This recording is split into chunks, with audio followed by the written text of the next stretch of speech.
Dubai Sharjah പാതയിലെ ഗതാഗതക്കുരുക്കിന് ആശ്വാസമൊരുക്കാൻ പുതിയ വികസന പദ്ധതി നടപ്പിലാക്കുന്നു. അൽ നഹ്ദ ഇന്റർചേഞ്ചും ഇത്തിഹാദ് റോഡും നവീകരിക്കും.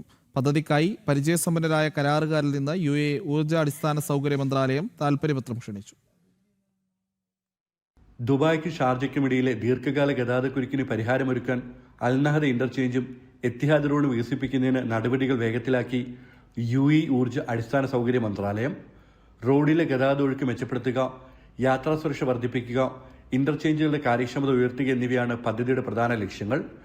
ദുബായിയെ ഷാർജയെ ബന്ധിപ്പിക്കുന്ന പ്രധാന പാതകളിലൊന്നായ എത്തിഹാദ് റോഡിൽ വർഷങ്ങളായി അനുഭവപ്പെടുന്ന രൂക്ഷമായ ഗതാഗതക്കുരുക്ക് കുറയ്ക്കാൻ പുതിയ വികസന പദ്ധതി സഹായകരമാകുമെന്നാണ് പ്രതീക്ഷിക്കപ്പെടുന്നത്. പദ്ധതിയുടെ നിർമ്മാണത്തിനായി പരിചയസമ്പന്നരായ കരാറുകാരിൽ നിന്ന് താൽപര്യപത്രം ക്ഷണിച്ചു.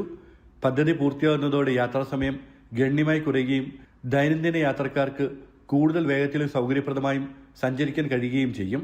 രണ്ട് എമിറേറ്റുകൾക്കിടയിലെ ഗതാഗത ശൃംഖല കൂടുതൽ കാര്യക്ഷമമാക്കുന്നതിലും പദ്ധതി നിർണായക പങ്കുവഹിക്കുമെന്ന് അധികൃതർ അറിയിച്ചു. അതേസമയം ദുബായുമായി ബന്ധിപ്പിക്കുന്ന ഷാർജയിലെ ഇതര പ്രധാന റോഡുകളുടെ വികസനത്തിനായി 750 ദശലക്ഷം ദിർഹം ചെലവഴിച്ചുള്ള പദ്ധതി പുരോഗമിക്കുകയാണ്. ജനം, ദുബായ്.